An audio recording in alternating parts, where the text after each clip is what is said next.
Iye buwa by the to iye you work forever. Me up you one. Hey, what made me? What made me? Oh, now me be Monica. You go get my toto, I'll still beat you. Upon my toto, you can't use it to do something. I will still beat you there, my toto. I will collect your 5 million. I will beat you. My toto go do with you. You go do like this. Bring my toto come out now. In your big way. Toto, you cannot break commands. Orgamehe, I be your me. That's too much now. That's too much now. And they go get my toto, na me go see, na me they will still dey beg. Free me. My own toto where you there, you no go let you take free yourself. Una pay me money, me I show una toto. Then the toto come there with una. And now una still they tell me, Monica free me. Yeah, toto me ma said we ya blackmail me men was free a buwe. Imi aye bugwa ba me toto me iye mi wago. Iye bugwa ba de toto. Iye you work forever. Me a you work. Hey, what made me? What made me? Oh, now me be Monica. You go get my toto, I'll still beat you. Upon my toto, you can't use it to do something. I will still beat you there, my toto. I will collect your 5 million. I will beat you. My toto go there with you. You go to do like this. Bring my toto come out now. In your big way. Toto, you cannot break commands. Orgamehe, I be your me. That's too much now. And they go get my toto, na me they will still they beg. Free me. My own toto where you there, you no go let you take free yourself. Una pay me money, me I show una toto. Then the toto come there with una. And now una still they tell me, Monica free me. Yeah, toto me ma said we ya blackmail me men was free a buwe. Imi aye bugwa ba me toto me iye mi wago. Iye bugwa ba de toto. Iye you work forever. Me I will work. Hey, what made me? What made me? Oh, now me be Monica. You go get my toto, I'll still beat you. Upon my toto, you can't use it to do something. I will still beat you there, my toto. I will collect your 5 million. I will beat you. My toto go do with you. You go to do like this. Bring my toto come out now. That's too much now. And they go get my toto, na me they will still they beg. Free me. My own toto where you there, you no go let you take free yourself. Una pay me money, me I show una toto. Then the toto come there with una. And now una still they tell me, Monica free me. Yeah, toto me ma said we ya blackmail me men was free a buwe. Imi aye bugwa ba me toto me iye mi wago. Iye bugwa ba de toto. Iye you work forever. Me I will work. Hey, what made me? What made me? Oh. Now me be Monica. You go get my toto, I'll still beat you. Upon my toto, you can't use it to do something. I will still beat you there, my toto. I will collect your 5 million. I will beat you. My toto go there with you. You go to do like this. Bring my toto come out now. In your big way. Toto, you cannot break commands. That's too much now. And they go get my toto, na me they will still they beg. Free me. My own toto where you there, you no go let you take free yourself. Una pay me money, me I show una toto. Then the toto come there with una. And now una still they tell me, Monica free me. Yeah, toto me ma said we ya blackmail me men was free a buwe. Imi aye bugwa ba me toto me iye mi wago. Iye bugwa ba de toto. Iye you work forever. Me I will work. Hey, what made me? What made me? Oh. Now me be Monica. You go get my toto, I'll still beat you. Upon my toto, you can't use it to do something. I will still beat you there, my toto. I will collect your 5 million. I will beat you. My toto go there with you. You go to do like this. Bring my toto come out now. In your big way. Toto, you cannot break commands. Orgamehe, I be your me. That's too much now. And they go get my toto, na me they will still they beg. Free me. My own toto where you there, you no go let you take free yourself. Una pay me money, me I show una toto. Then the toto come there with una. And now una still they tell me, Monica free me. Yeah, toto me ma said we ya blackmail me men was free a buwe. Imi aye gbogbo abami nwe to ti me iye mi wago iye gbogbo abami ne to iye you wa forever. Me happy wa. Hey, wa me mi. Wa me mi o. Anyway, ya black blame me we free egbuwe.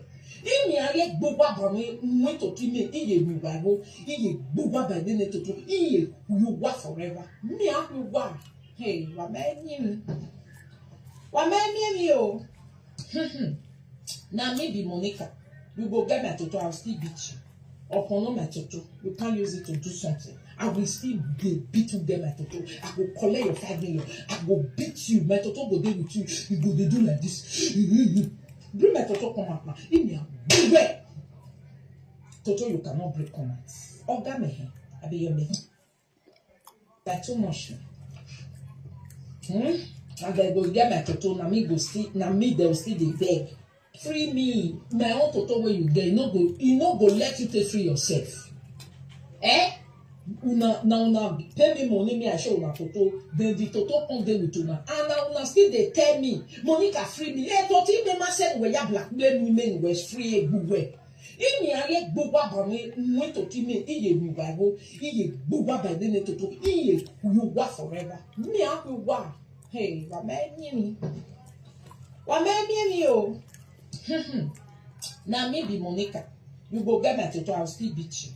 Upon my toto, you can't use it to do something. I will still beat you there, my toto. I will collect your 5 million. I will beat you. My toto go there with you. You go they do like this. Bring my toto come out now. In me, beware. Toto, you cannot break commands. Oga me, I be your me. That's too much. And they go get my toto, na me go still, na me they will still dey.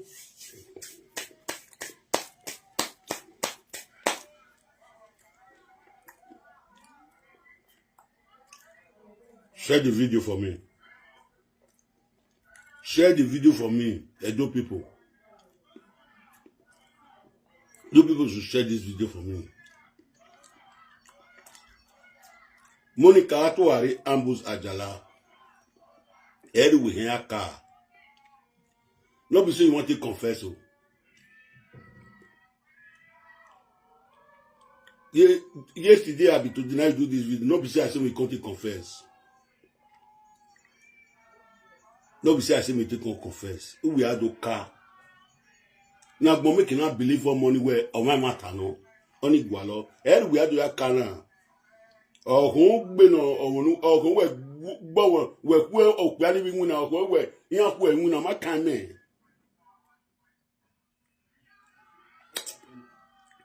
Or when we keep planning like my kind man, but when we do your car. We had to come agno. We had to come agno. What a video now. Awe mano gwani ya woyi. Ona sinya ya menwani. Awe mano ka woman depressed. Egbe marama ona suwa ya menwani we. Monica eri we nudo ya ka.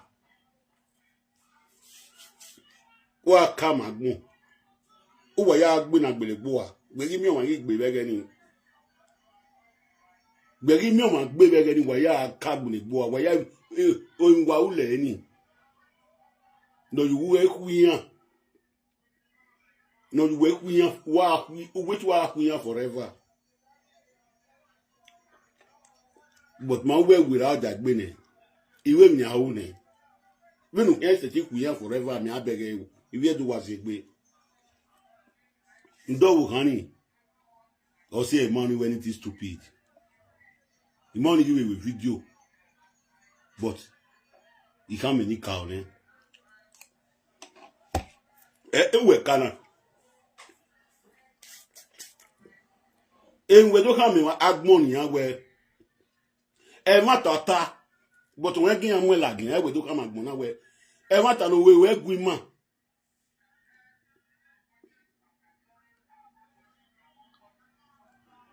Don't want to passport in the UK. Ọmọ egume kineja uwe na ke gume imwe ladian. Don't want me passport in the UK no imwe ladian.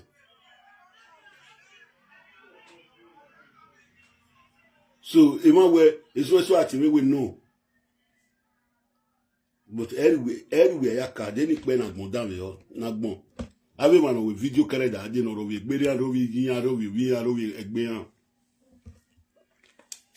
Wo we do me se do sunu. Ba mu eri wo we do me se do eri we do ya deceive eri we ya we. Eri we ya we. Nye wetin e do come agbon na. Eru wala wu me ni tu imano. Wa won mo no ke gbo mo na this kind of complicated issue. Omo àwọn adoko igorize papa. Now. Where they come prove and come out now say, see what they do for secret. People they follow, the people they say, this one they talk like, this one they talk like. They be one say, they give a name, will not be people say, all the press, oh man. When I do my video, finish say Monica come confess. When I see the way it can't take come. When I see the way Monica take come. Mona listen, those way over here.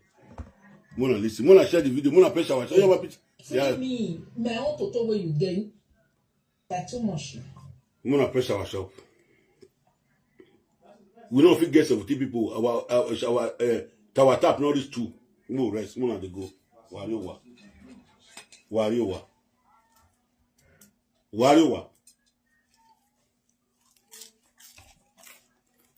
Only one yo.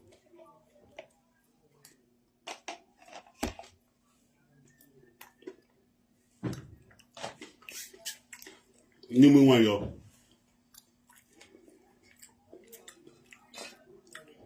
Well, my picture shop now where.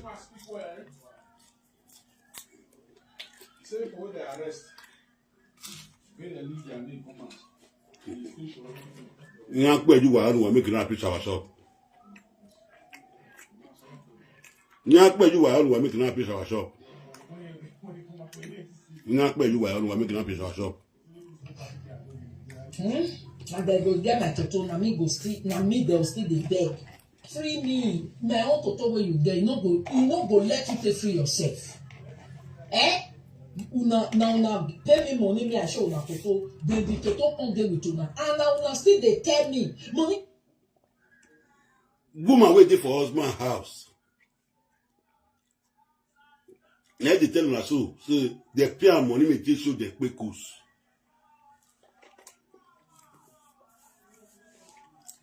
You know what place our shop, I don't go talk. What damn yo? Who want my place our shop like Moyari wa? Kimekeya, you are doing your Moyar Alawa. Mayawa Lawa ita. Everyone do a car Monica to a red wire car. What piece our shop?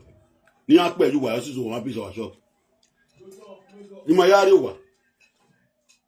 Gwagi Mari wa, ma that dog yari wa, ido yo agmoyari wa.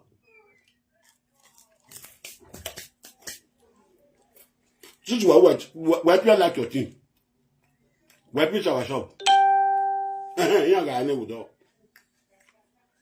You got a name door.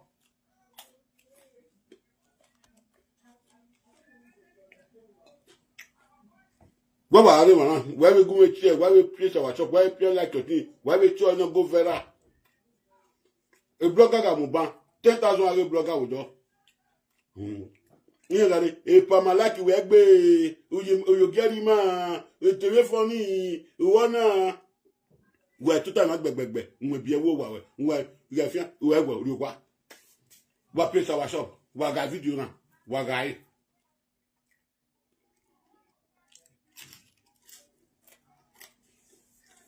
dès que n'en a déjà couillé tout est moins pas wa wa se wa ri wa guy il y a va bien couillé tout est moins wa son guy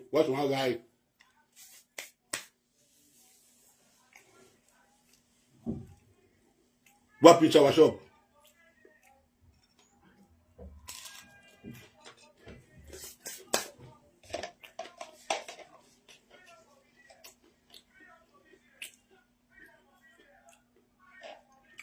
What pitch our shop? What pitch our shop?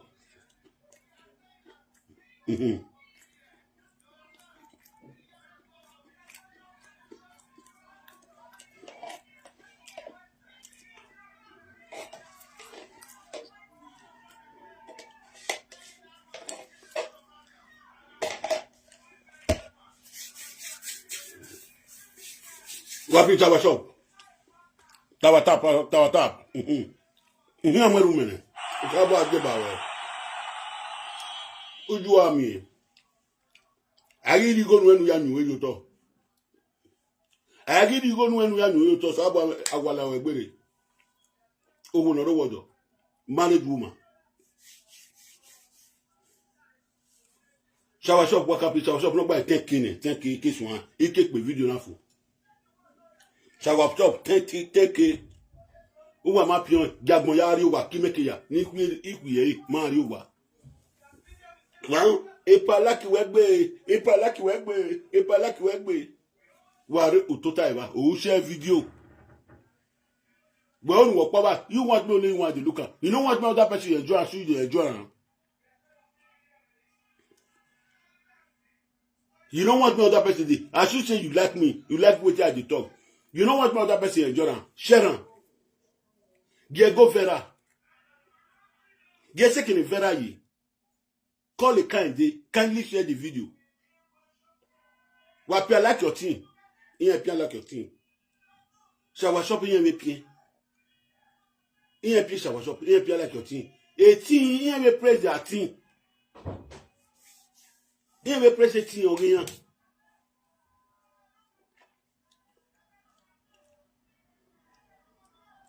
They say when you ask, it shall be given. Every now no one now. Me they ask if you ask, it shall be given. Every now when we give him now. We give him. We share video now no go viral. Iman no banner, you people cannot give me. When you know nana, what we give to you. When we start, it shall be given. He may give no nana. When you may know, they say when you ask, it shall be forgiven. Where I tell you, now.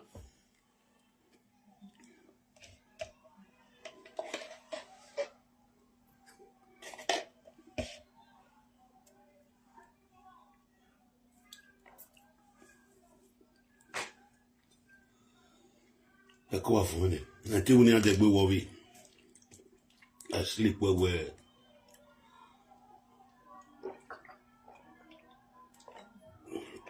Eva vie. Aviano domo you one. All those people they open for us. They didn't have vie. They didn't have vie. We are your more school. They didn't have vie. We are your more school.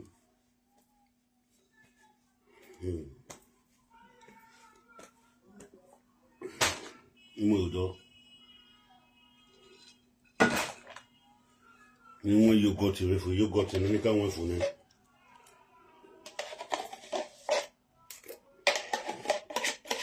You want to pay to our shop? No place I like your thing. What the matter? If I tell you, inya, dan.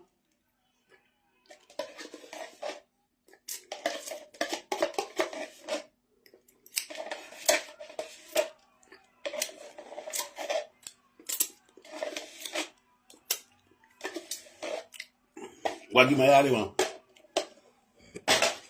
What my yard man? Imano, if I not ask, they not go give me. If I not ask, they not go share video. If I not ask, they not go press our shop. No, okay. They say when you ask, you shall be given. Well, give me money, and we might give you. Epa, my like you work be. Why you get him? Walk back. Not only you want to laugh. Share the video, let her go viral. Make other person still laugh. Person will do video. Only one person no go share them. I have a video on Facebook. Only one person no go share them. Two person no go share them. Here, what you do? Blogger, I don't do more.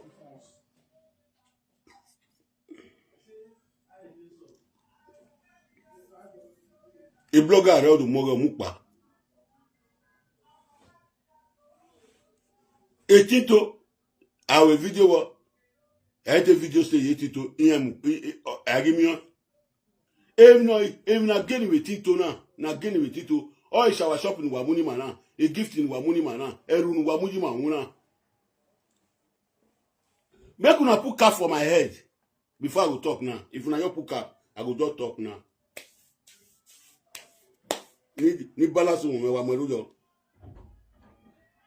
Wa mweru yo ni. Wa mweru yo won. Tito wa mweru yo won. Wa mweru yo won. Ima mu yo. Ima ona ta. Ima oni ma ta kekere yo.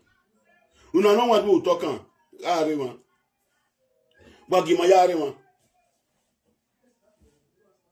The same way you ask, you shall be given. Maybe ask in amari me. Many years no na, they did not give me. Imano inya me. Yeah, you may we be no one way. When you ask, we say baba wa to no pani no we na. No pani no we na. No we na. Ala no. Mabo plani na Good Samaritan for those states. Good Samaritan a God sent. A God sent on Mweru Yomuba. Omunusagi agmo, no yopa ori mano, or yeva ori mane. Carry man or carry woman. Imano carry no man. Carry person in here. Mabo Mweru Yomu. Iya wa tota gegege. Iya view where. Thank you very much. Odegbe mu flower me. If flower ni na pet yeni, I me with it up ina. Ni na pet yeni, ni na unye mi na. Iya ma money me we. Iya ma mume Facebook. Eya tota gegege. Eya tota iya ma mu flower na pet yeni me. Iya wo no pet yeni, iya we iya gbo manko. Awe no we bo tukutukutukutukutuku ni. Opente or back be o that is self-love where a self-love you go pet in or work back with pancake or shot too much or what set off or wait off vanilla aquaga.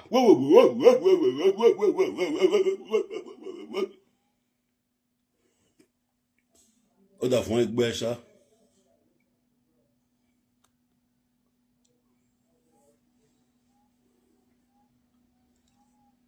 Hello. Hello, provoke Atiti no ga bava. O ato baba na me no gi. O se baba ibege mu ne gift me wa ekunu kerere von he avon. Egwe ma wo me Atiti when it no ba no dey lati enu e. Wo akoli me. Ibe yeke ayeke. Yo baba. Baba every me the go say dey nobody the go say dey your inbox la wo baba the go say dey. Baba when no here.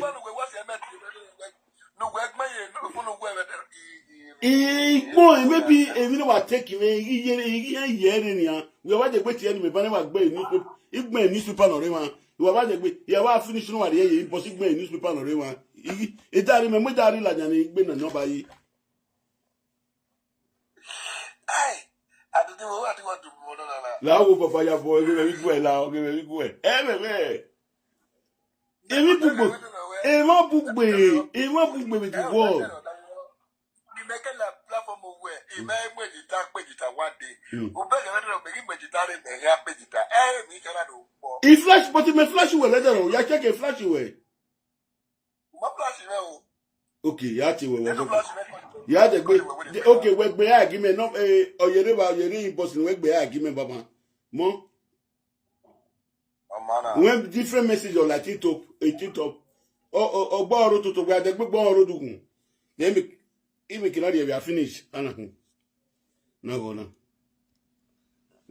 na mo na le iye no gi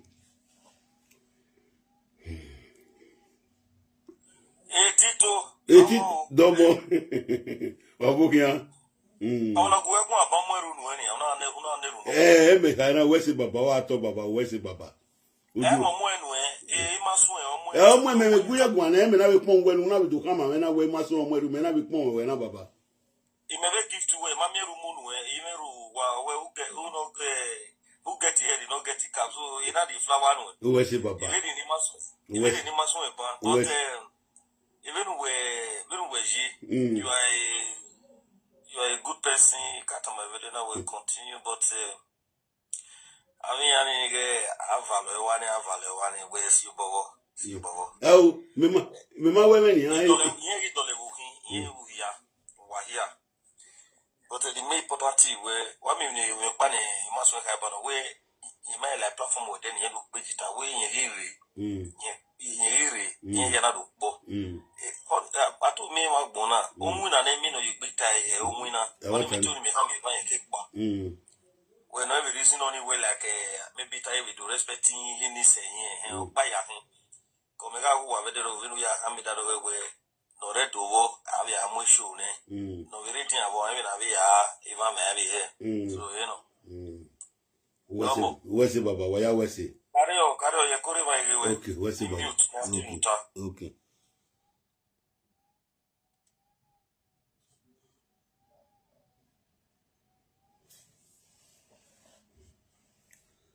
Waga video na wage go vera no se pere vera gi. Video na wala wo waguma ga video na wala edo we de na mi no popo ma de ro azese yegbere o ma so na wala wo waguma ga video na wala do wa record do wa screenshot o pe ana no re manana la wo bi awo dem ni gu e de no na wa hin e ko otaniware niwa ni no we anything because the last time you are the last time you are na Allah do they number where artist and the gume said the gume or a city muje no tama many maybe we are day you might well make one on one no make an akama even how they go I know they go make I understand they too were mujane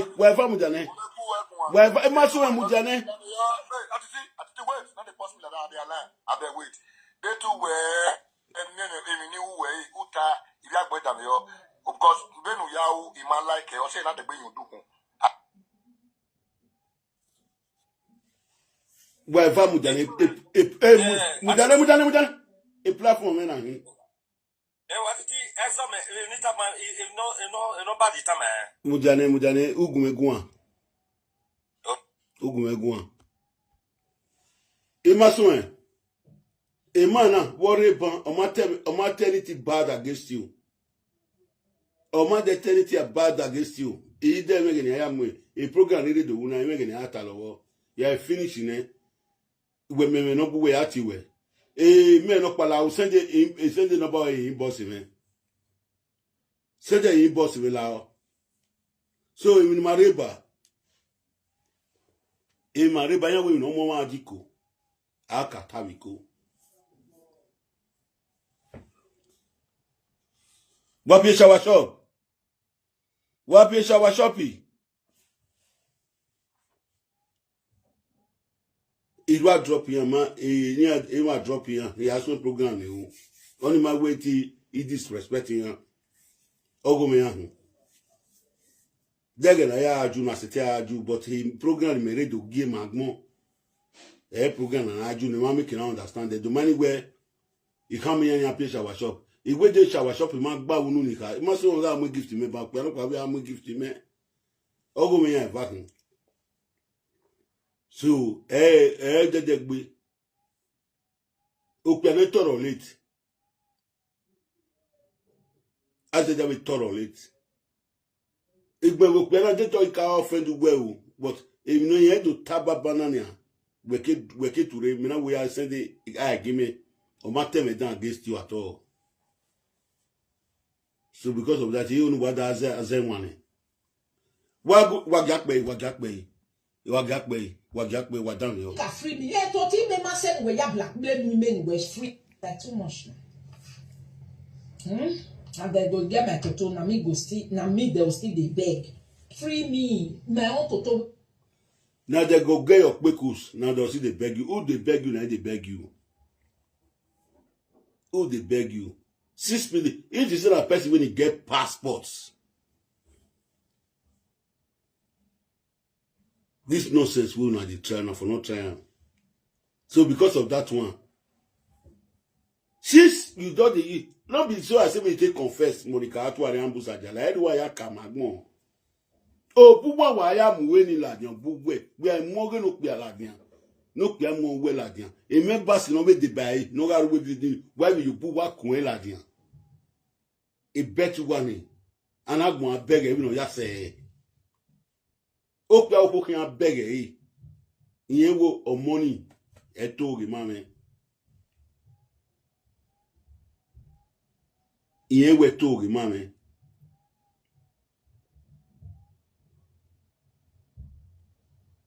Oki muna do wena na. Mawe gwane, we ya bi e ke yore we wona. So fani yegi latian, we na yegi latian, no se mi ya me. We na yegi latian. E de do te bonu, e de do te bonu ko. But anyway, no be say I say me Monica take on confess. Mona listen to Monica to wari ambuza jala. Nyash when you want go do so, no more they depend for the nyash.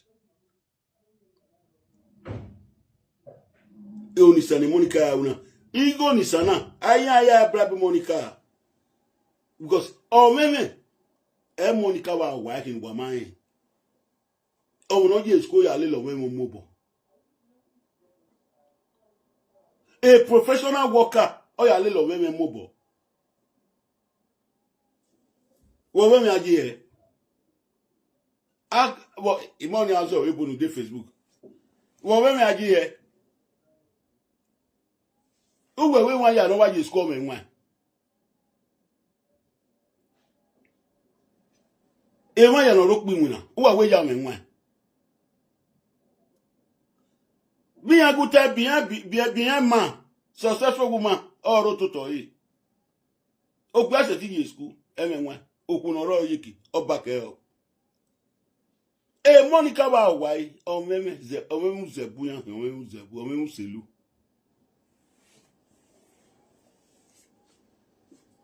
No ya me do pe video na no wa. Ma ya no talowo yi no tie boni gbiyan kere daadi. Suzuki. No money my day make bay. It did not bleach. What you don't do damn yo. We are do your car. We are do your demina way. We be here. We your go. We are. We are not women. Ina the other way. Oh, yeah. Yeah, but me we ni awune. Doju nu e ka. Gba ya no ga ati ebono wo kan ni asaboro eboru gi owa ne. Uwa ari ebono agbelu wa popa. Uwa asungu. Na wa gwa agun. No rugba gbe o seke. O yalo. Aba pa obubu. Awe mwamono wa yukowa. Awe ko bete. Awu inege, awu ni wewe. Okunoro wodo. Woman waiting for husband. He said they pay and make it open leg like this for them. He said they don't fear, not let them bring the quick commands. He said he go see beat there. He go drive them for work. They have something to lose. Monica says when they call Europe, 30-something years, they don't get documents. They don't get documents. They don't care even to get documents. If you be intellectual person, you go follow Monica Waka. Care is not taking. Okpiakpa no win wa fanu zoom. Le Monica ki yan mi ebe. Ma ba no mo dagbo osage dono sage o mo dagbo ri abeyan. E dono sage o ri lere o ri fi Okpiakpa ti me no de. Owe 5 million o sage fi in last 2 weeks. Owe 6 last weeks sage mai mu fun yen docket we do. Owo mai mu fun yen. Ina wo no easy gbe o ma se na ya bola jana kaji o gbe na fresh gbe o ma no ma say 6 months ni. But you don't hear what with the crisis there. Mona no near this boy go don sagi mona no near now. You say you know see and I say go Facebook, go my page, go the ground you see am. Since 1 year now they shout. You know see about it say in why you want the problem you say about na bad pikin and you know say wait about the talk we not they believe.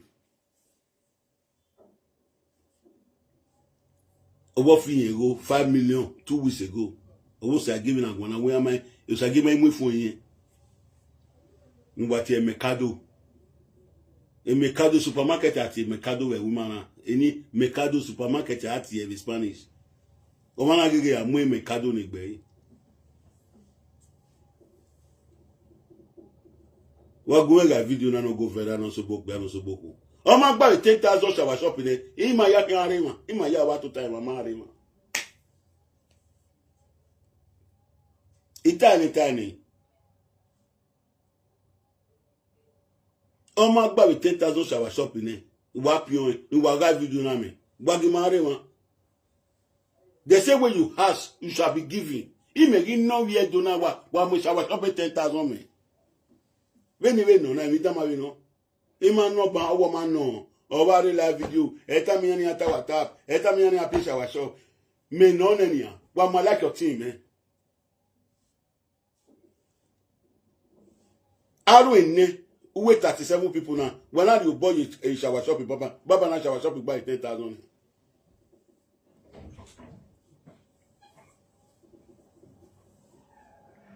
In Miata, I cannot waste my saliva today. He said you waste saliva and vena. 10,000 shower shop. Eme gualo.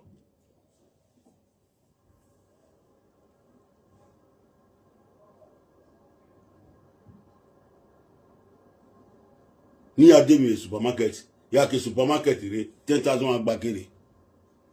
10,000 agbakere. Lovey. Lovey.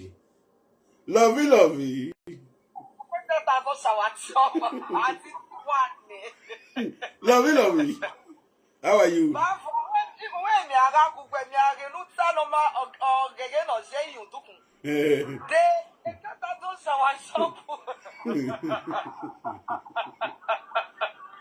No, when you are pressed, the man they let 2,000. Okay, c'est 10,000. Now we have a total. For 2,500 o'clock. Me ama warema, ema pio marema. E vota. I want to shopping. We are picture wa shop. Our yes yerogi, our yes call yerogi. I like your thing where you are. Who say give me be we gift me. Iji umusegbe. Uroto keka umuse. Ure a video umuse.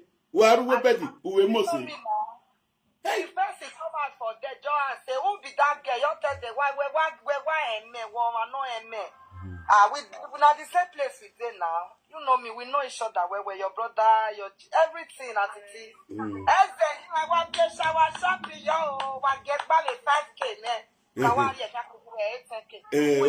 Need you go talk again. What you buy 5K? Oh, when you ask, you shall be given. He may give no none will give you, man. Oh, I'm balling no. Because the story raw there now sweet story. Atiti, yeah, like we like attitude. It they make us to laugh. Where we guy, no one way to laugh. I walk back your laugh. Atiti, Oh,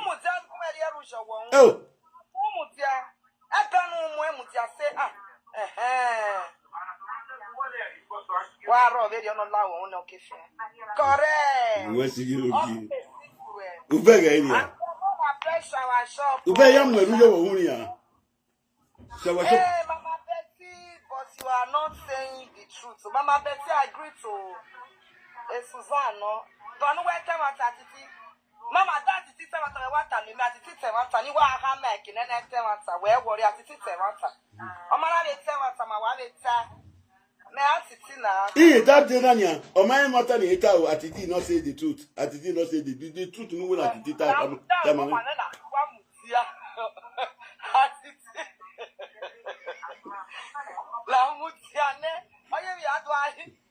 country platform when I go a country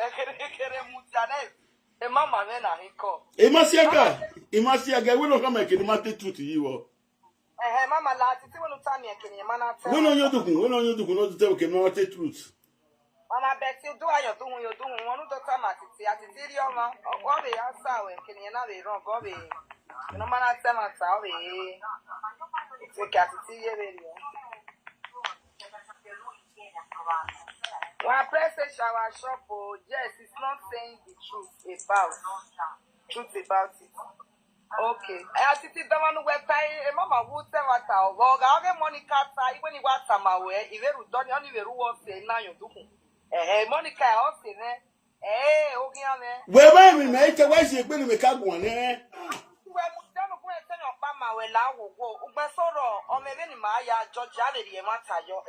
Monica, when I believe on it. Monica may pay. One that start the end and pick one money for. Then I one that start one money for me. And if you do something, I don't mean not forget anybody, but if you know it ran a head you understand. Just go for the our women and we're here. In my year, we're Mutan where you have La why you stand here? I had your own very rock. Okay.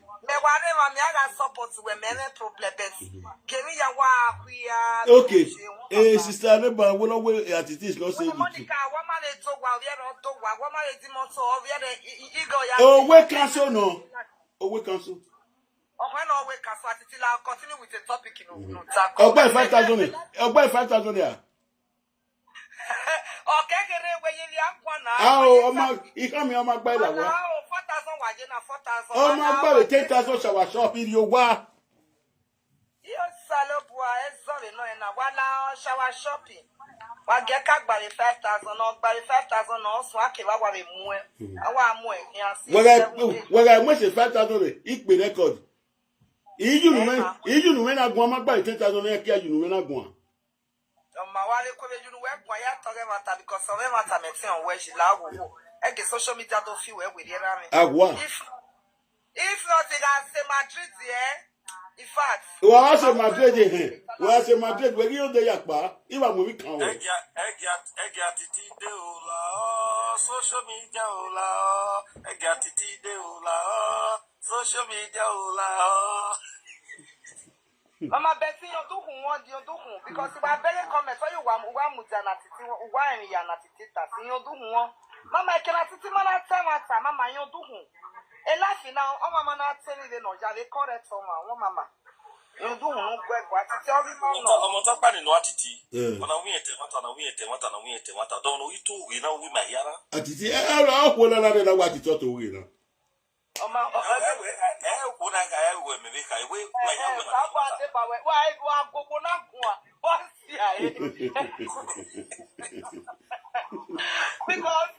do I want to I want to wait till I will fight. Mama, and when all day your mother be music or by 10,000 alcohol, getting out to all time. Oh, man, we're working. Or buy a 5,300 in your gas. Shop office, what place shower shop? What place shower shop? You think to Madam West 6,000, less power tap to 6K one lao. Or a cooking. You know, Facebook. What might be like your thing with you? Oh, come in Facebook. What to tag back. What might be shower shop? What might be like your thing? What might be your pa? What might share video no go vera?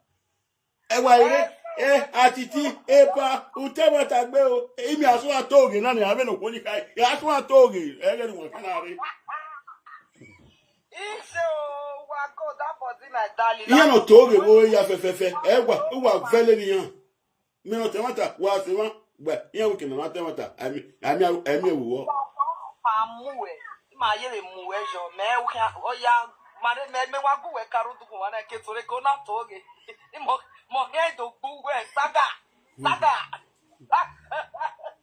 What you like your TV Facebook? What you like your TV Facebook? Good, long time. Good morning. Iye, I don't mommy.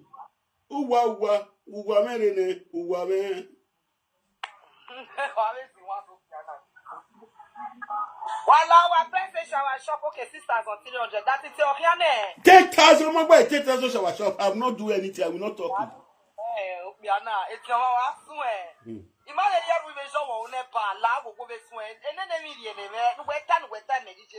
the oh, my boy, 10,000 shower shop. I will not go to talk. Not we hear that boy.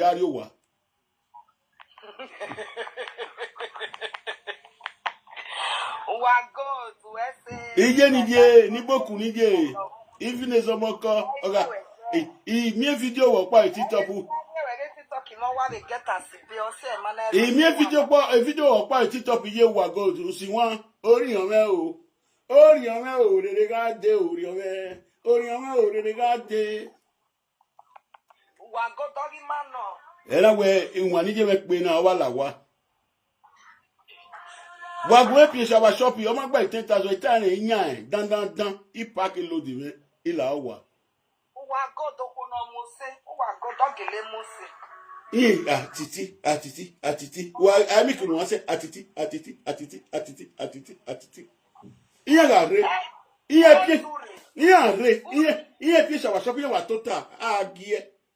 Gbe ga video na wa be mi no ma be do gie yo wo po kan agie dedegbe. 7,000 my yen and 7,100. Unu eke okay 5,000. Okay, 2,000 something on Barry 10,000. Work papi on work papi na. Ya 82 avie mi awere gbe. Ni work papi 82 avie awere gbe. Mo papi on ma me fiam. If you were gbe ave like Gavio, I like your thing Gavio were gbe. Comment section. O gap to see you why comment down on one no. Government has it okay 7,500 okay. Maria can ero po la piete pion yan we de gbe fi o we gbe tito. Yeah, you we gbe mariva okay no. Ba me carry TikTok yan na vi we ya. Iye mo wa go di pare. Iye mo wa go di pare. Iye mete mu eru mege na de. Iye mete mu eru mege na do te mu ni ati okay, I reply when they want when I like, they not the collector. Love chacha. Yeah, collector like you. See, 8,100. They okay, ne. Yeah, collector lie. Who go the more you want? Wọ́n pọ̀lọ̀ ká mọ̀ ewu ẹ̀ṣẹ̀ jẹ́ lógi wọ́n àtọ́jẹ́ ní bókun níyẹ wọ́n pọ̀lọ̀ ká mọ̀ òun always salavas ní àti ọ̀ní salavas. Ìṣẹ̀lẹ̀ tí wọ́n bí salavas wọ́n fi gẹ́gẹ́ mi ọ̀pá o. Làwọn mẹ́gẹ̀rù náà. Nínú mi ò wéyàn náà ó wéyàn wé salavas ní àti ẹ̀ salavas. De salavas ire ma we gifted this thing you know ije me we salavas okay we turn a life Frankie okay king nene mi de me na o de me na o yan we salavas ati e ma ati e iko aro a money nu we worry e to ti gbagbe nkan si epun opun have money nu le tale mu lion be fi go na small Ilayan awaya mo ilayan we tori kabaka mu gun me Ekoni aya mu gbe wa ya ma mu eye so iti otigbane ma iki e na yo wa ki o wa do ke mu gun me de no la jave sun na mu gbe cause wo lion ni rutuwe ma na wa ya mu fi sun na ko ke no digba keno bi e o bi e to ta kegbe wala atiti oke 1,000 ogba 10,000 Susan power, Susan get power Hello Jay. Who are goats? Aboti. God. Mommy. We are going. Who will know why I die when I was here? Who go? Huh? EJ, shower shop. Oh, when you ask, it shall be given. And I'm in November, shower shop, 10,000. Am I running?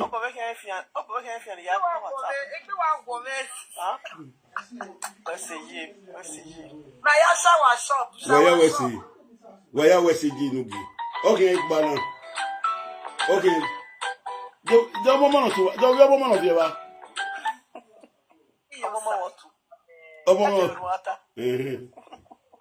Oh yeah, this song is an animal mute for Mama Susan, God bless you for the gift. I really appreciate it. God bless you. God bless you, yeah. The new generation. What? Hallelujah.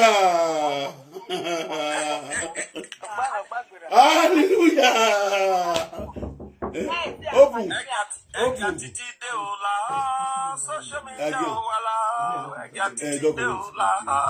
social media ola Hallelujah. 10,000 baht. Okay, let's go there. Wamut. Oya mutu ya. Wagak boy. Nene mi wole. Nene video wole. DJ me. Owale. E video wale. Ado duwe mu na atu ari we do duwe video we mu. Atu ari do duwe mu igwalo. Photo where you there, you no go let you take free yourself. That's too much now. And then go get my toto, na me they'll still they beg. Free me. My own toto where you there, you no go let you take free yourself. Una pay me money, me I show una toto, then the toto come there with una. And now una still they. Now they pay you money, married woman. Make sure they pay good. Yeah, sorry, where me you do. Okay. Mommy, you have to what's up, Baba? Oh my God. Oh my. Because not animal bathroom ko egui total monica goma ro paya wa the honey you don't go to test our shop. Okay. Where Maria? Where here where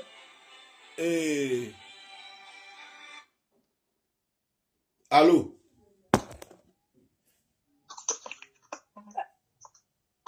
Hello, Jenogi. Pardon. Call ye. Oh, yes. You are welcome. Monica, ragboe. But we were smarty. Yaga, no, mamma, you are in no one, unless you are in it. Ujere again, or Bonabe Latian again, Yipa. Monica Latian. On a Viama. On a don't call that. On a Viama. A job, Monica, Emma Camerone.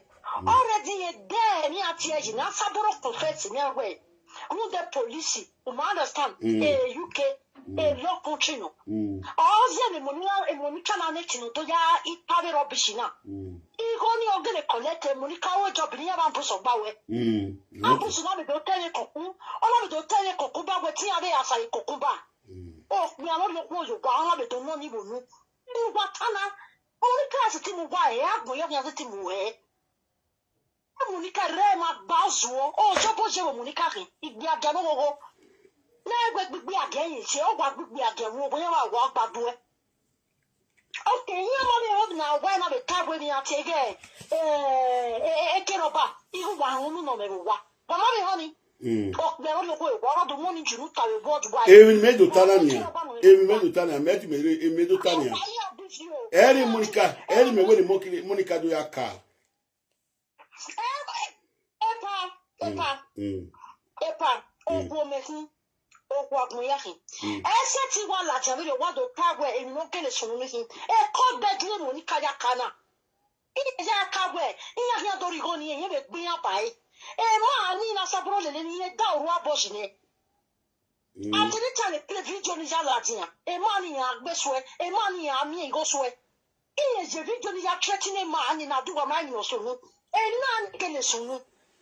And now you're talking soon. And never that confess now. The local boy, the women not that. Oh, we are, oh, yeah, go there.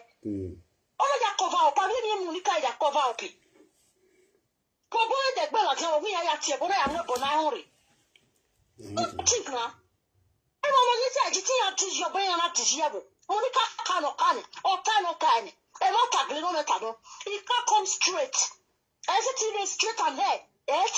No. And never in that car, you're not winning here. You want to understand it. Of when I tell you let here. Of when I tell you what I born and walking. Of you with it, we have Jack and I always. Oh, you want to he had to you like what before to buy. He had to like where you are lay. Distracted fancy and the fancy I will Monica back by now. Oh, what Jenny and the fancy and you can I am up on the way. I can follow up. This gist in a row, and you're not only at the fancy, and you're not only at distracting, you know, only you know when we're talking here. But I don't want to come out. Why? Everything right from the one in the little water in the little ridiculous. Oh, my line over my line. Oh, what in that? Why, no, analyze it or the orientation. Your partner, your partner, eh? My baby, me, you know, or one only making for more than 5 years, 6 years. My wife, Babu, work on my back here. Also, take give him my mom. Perfectly. Ben a lot of a lot of election for 10 years or give my mom or a lot of buy. Me my way lolo me video na or give my mom anyhow. But you come and me when the money card car. You come and no them. Na just on the make out with the money card do you know. You do be na gbele gbe yan wa. I said, I said, and living in a editor, but I will give you get pranking. You get pranking, if I don't know, Niana, I won't son, you get pranking. Why the way here war on it? On I want to pranking. I'll hop over the old boy from now, or Bolita, or we are. I was like, what prefuno, but whatever. Okay, oh man, even Mereba Fanania, even do big Oduna, you do Ben Agmon. Yeah, Ben Agmon, you can wait for it. Wait me.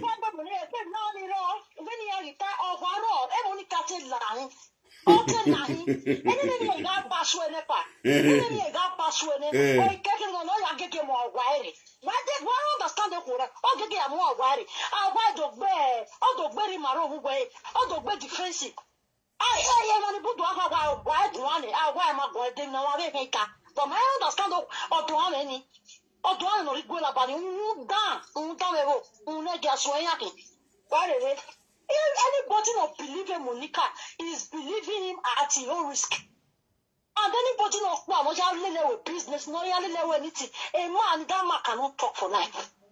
A doctor, Monica Roy is your bonnet. Any young boy, no in the Monica that deputy, or I give man go on. I'm just telling you the truth. But then I said, I don't know one. You like that, who you agree, or my is you a Saturday, or my is you a yeah, but understand the cannot worry. Me that's one, like every Paris, me when about your Vanana when you are true, and I may be Paris, and not the window Benny and the way Monica when you are car. It was the Billy Boua. Where's the baby? Was the baby? What baby? You have to be a boy, you be a viola again. Was the baby? I thought about the title today. And I actually want to be a boy, no, you tell it. I know boy, tell it. Your mommy, oh, money, and Nick, oh, money, oh, money, and Nick Bay, Nick Bay. It's our shopping with you with the bear. You have your shower shopping, you have your with the bear. You may be better in the shower shopping. Me may be better in the shower shopping of your Susan fish our shop. It type man. It type man with Susan or even the nana. Shower shopping of your mouth of your with it. In a wood, you know. Me may be better 10,000 shower shopping. Yeah, no. Nigga, this Susan recommend session in Muadi. Not to get shower shopping of your man. Shower shopping, you. Hello. Yeah, we get it here. I'm still on it. My beggar, I don't know yet. Tune. My beggar, even here, when yo. Chacha, I love Chacha. God bless you. Talk go see this here. You get what I say. Away or river is your one. Or river. My beggar, you have to listen. You have fish our shop with we have your bow. You have your bow. Now, need the recommended class in your beggar. Now, or river. Here, increase it, your one. Madam, wait, talk your not verse. So me, I believe Monica at my own risk. You don't concern you. And as far as they believe Atiti on my own risk, you don't concern you. So you believe anybody when you want. Mujanenia, it's our shopping now. You know, 30,000 now. Anyone complete 40,000 get to it. Or 40,000, you know, bad you. You don't talk about. Okay. You know, 40,000 shower shopping.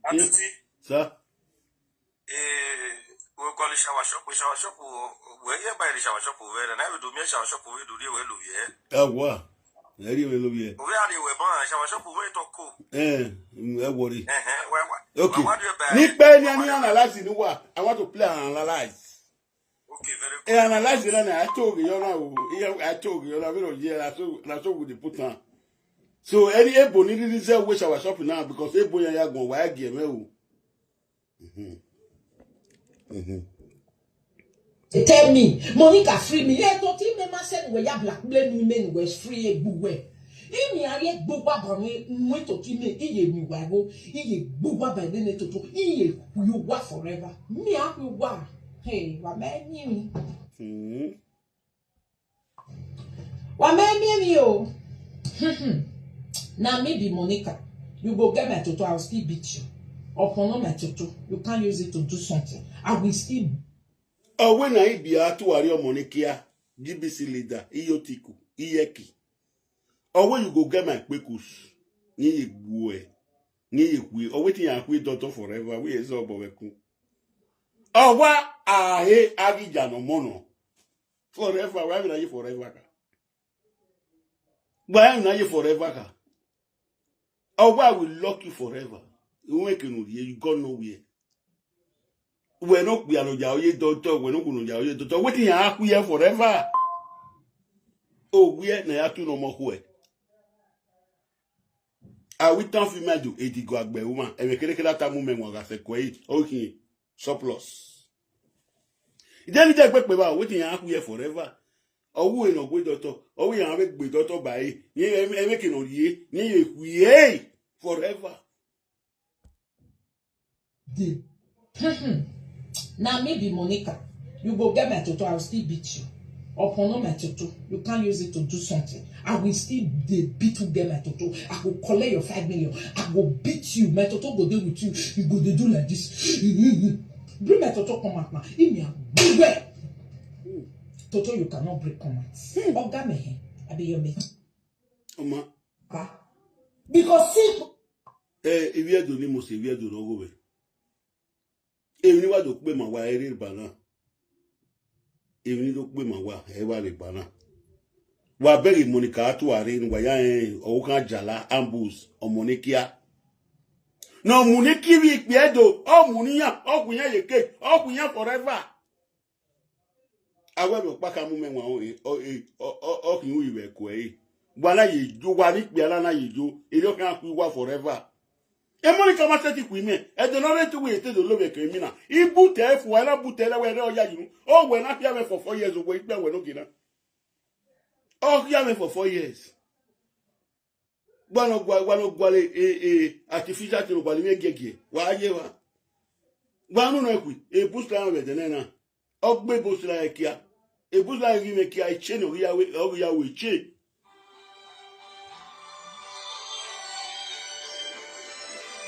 Hello J.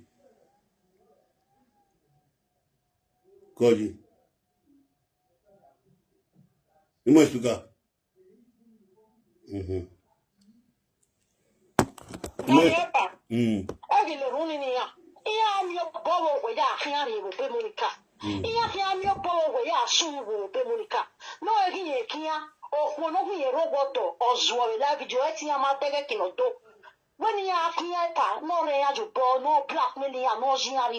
That is not of your business. So you understand?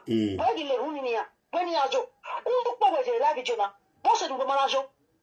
you not go to that camp? What's your manager?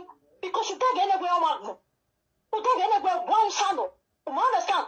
Anybody no really have one saboro one. All I can have would buy Bogman or Yagose. All I can have 2 would buy Bogman or Yagose. All have Bebenescu, because he am a book at the one year of book. Here, that's how when a saboro yet. When Rosamuri. Here, you are Monica.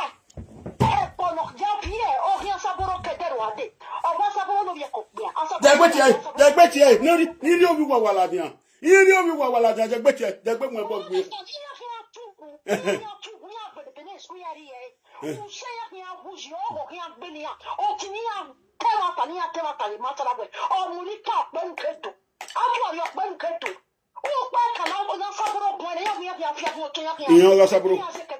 Iyan ga saburo.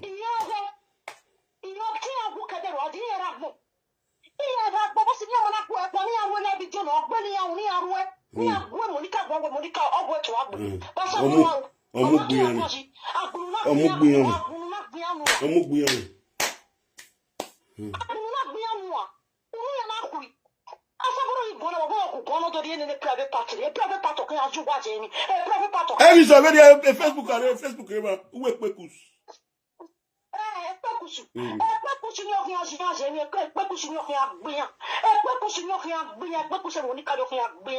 Because he am a who can do it. Near now, Sabor and Monica go to where Asaboro will be a cook. Saboro will be a cook. All of your cook, oh, my own dog.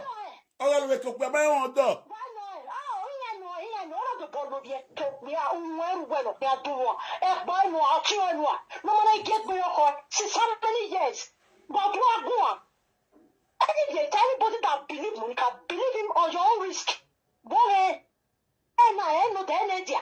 A story of the legend is zero. I'm not worried about Udano. Oh, bet you are Yawa, and what's up with that noto? Or what I don't go over we go not to do. Injustice cannot be what I go. Oh, let me see the truth and say it for once. What can Monica wrong? What can I went back to Doma? What can I went down to the live joke? You want to Monica? You are born about me. What matter? What am I? Nothing but the bad one. I'll be on that one. I'm on that one. Oh, what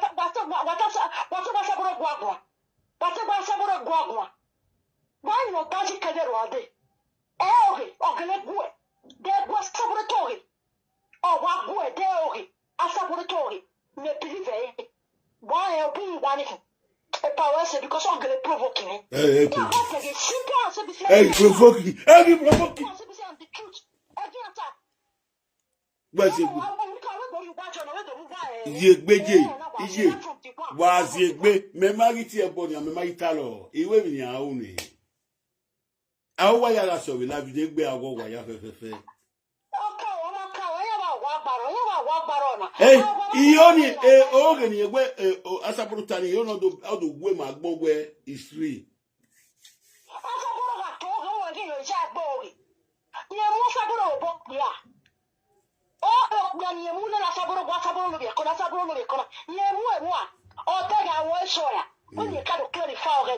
That is the problem in life with you. Hey,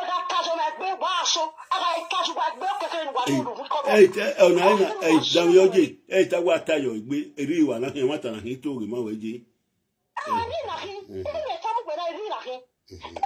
Because every nana can assume the life of your power would.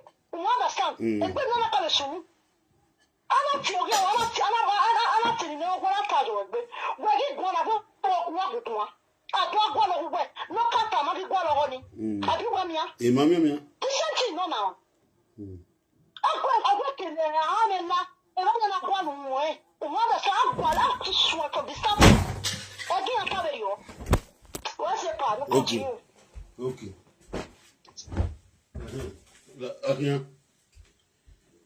Lajawowa. Nuboya. We are gbeli awuzo. Lajawowa we are gbeli awuzo. No, I to no gbe mi. Awe mo no. If you don't need mo se waya we se we gift wa fi o me be na. 70,000 shower shop waya we se. 39 Facebook. Wa ma mo gift me. Shower shop people mo gift me o. Ugwado e bloggers in Orewa say bloggers in no Warema. No do gwa me na je video na de. Wa me gya ya wo be na. Uwa ma ga video na. Wa me gya lalai. Gba gane ina upakpakpa ole won pakpakpa me mi esin. Agbo me ni a pe ni analyze. Ino pa iwa lajan wodo. Owo atiti.com mato idokan give Monica woto. Me check a page here from 1 to 0. Or ma make no ga video me de atiti.com mato Mr. atiti.com mato emi we page here. We mi mu we na yi. We not Mr. O YouTube na wa me YouTube. Tubu na wa me tubu oje. Mr. atiti.com mato he don't give this one woto. He don't every new generation by Prophet Atiti. Mr. Oh yo every new generation by na agwalo me. We me gagia we na him no do we me na purpose ya dey magutana iyen go almost to re why do we Mr. Atiti don't say this one carry one we me gagia we na maybe analyze e gbera we analyze e say till you will start to till when we got victim o we got we ki ami Prophet Atiti we la bien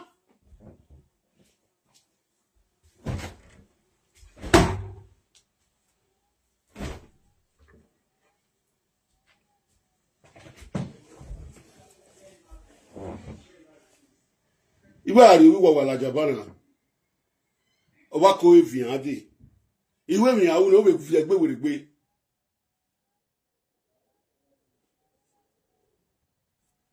Okay, mama ye kini mo yi.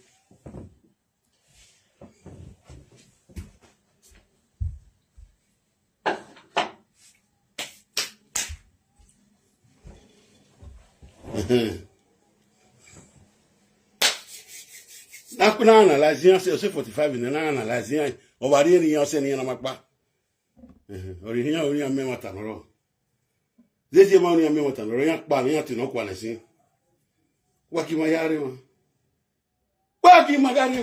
wa ma pie wa ma ga video na e shawa shop igba ma be igi go shawa shop adi gwan Facebook me gi ade na ni ya bi je me wa no mo shawa shop wa egui you only have a pion with Diana. You only have a pion like your team with Diana. Yeah, what with video for Facebook? Yeah, I check I like your team. I say 10 I like your team or all. Everybody only ma wa with tomato maybe person social media. Iye me Susan, egui wa tuta we mayaso born me wina. No di wina ya ri ne. So yan lo ri wina vania. Yan so wan do ge wa so yan kebiye. O ma di wina van kebiye wa so. Or c'est 2 o'clock. Ben maintenant, je vais exactly 2 o'clock, il y a mieux. From 2 o'clock, il y a mieux, il y a bien, c'est 10 o'clock the next day. Il n'y a rien à from. Il y a rien qu'il y a bien. Ok. Tu dis là? Ok. Help me call and say me buy for me. Help me call. Tell us say the message when I send them help me do. I did for my phone debut now. May not go forget. Let me call and say, let me tell you. Back the door for me. Buy scope, now. Scope.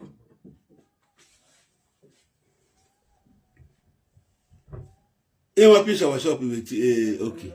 It pay me a penny, even when you can't. Why you can we? Since woman was time on Facebook. You know why you missed time? My young beggar is almost 1 year, and my young beggar star. And he beggy. I like your tongue baggy baggy wamuyo. Why anything walk over wamuyo? Wafime. Wawe wuyo bori. Wafile.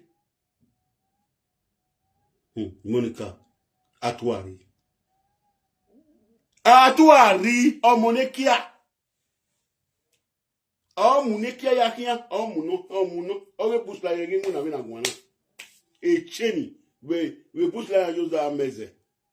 When you damage a chain of buy a chain. In any chain, you will good. It can't pay only where you can't pay. Oh, believe a cat will not be killed off one. We not make a boost, a bet in a boost by a coon, make it big.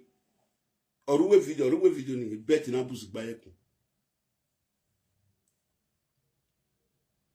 Thank you for the gift, Okuna Mosesha. No one will give to you now, Mose. Ikwedo Mosegbe. Ikwedo Walao. Why you Bolomadian ye? I wear is a yanko, Yatalo. What we have is your Bujania Janima. What Mazin will get Mose, Gomono Mose. What go for a big Bugamo Mose. Amonekia. Genia. Onugwe do ya ewe so le so de na ni ha iwu tu carry alawe gbe we amu uwe to bo yubo mu ladin ri eze lowe uwe mo na siana wetin no wa to do me na do we ado ata kiki ni eze lugbe monica tuari godo so la we gba ga ni a imu ere na ni a e ma fo na wo to ri a de wo kan yewu na eri we ado ata kiki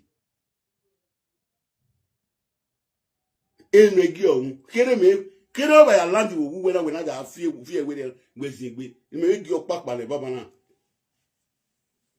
iwe gi opapa le baba na ni eno ya lere ma ono ti pa mare ina imamo yekiri mu eyi ni ya mo yekiri mu eyi wa mi oye lere ni opa ni okiani o se wa to sakuwe ne ya lo to te lagbara ni megi baba o wa lo to te lagbara itira ayike yi o de to ku ketin Even work pali wa lo dukun kan dukun wa la kin. E Monica wa le ro sabo no le to titila no le to titila e ru ni e wa na na. E le to titila aso yan ya take off. When you blood na ye o ye how to dig boy bẹ́ẹ̀ ni ari owi wa wa ni ari kini position on ye ni we mi o ni oye we ye mi o si ni me na chat si aka o ma we oye ro ni ya ka ma we so wa ya Facebook na pretend ma wa ya ka mo wa emi na ye gwe nwe yan yi Monica atuari ye agbawe ni han agbawe ni iwigile le we talo ukedu you no we confess. But any update you need to be my analyze. It's actually analyze a banner. No day my lover. No they were not seeing. Here we lover we no. Here we lover we no. Here we lover we like we Susan. Don't you see now need if you could respect na home. If you could respect na have go sick be wala. Ne kwe mi kinani ne ma we gui go se ya ma ya gui imon ma gui ya bege wa ko na ri yigi mu fun yigi pick a request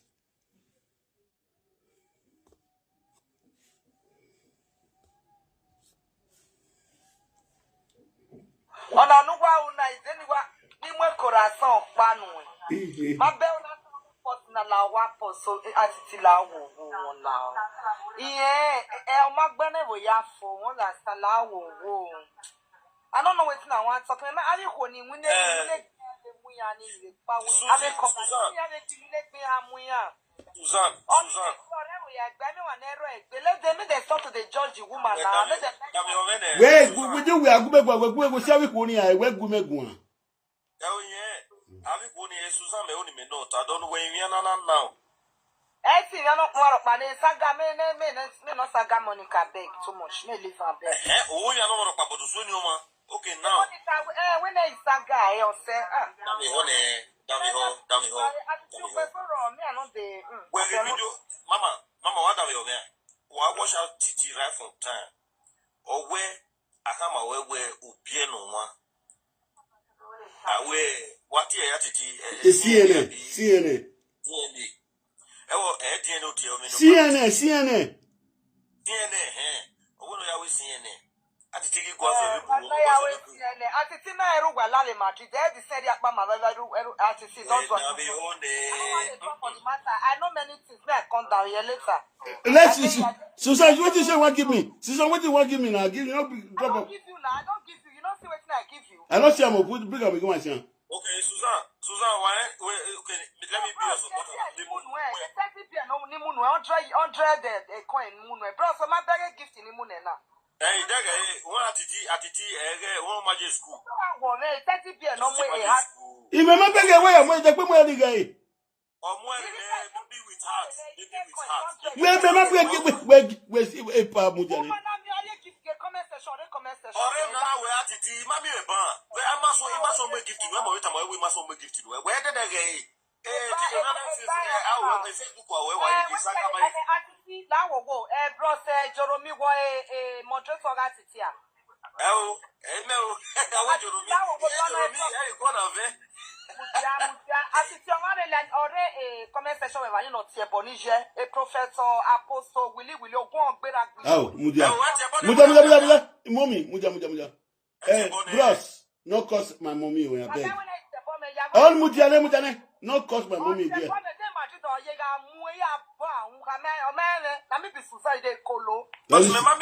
Only say me, mommy. Only say.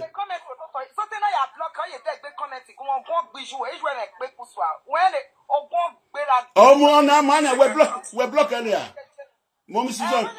Professor, come with me, follow me. I'll tell you something. Only say me, only say your bonnet. Imam, me on go na.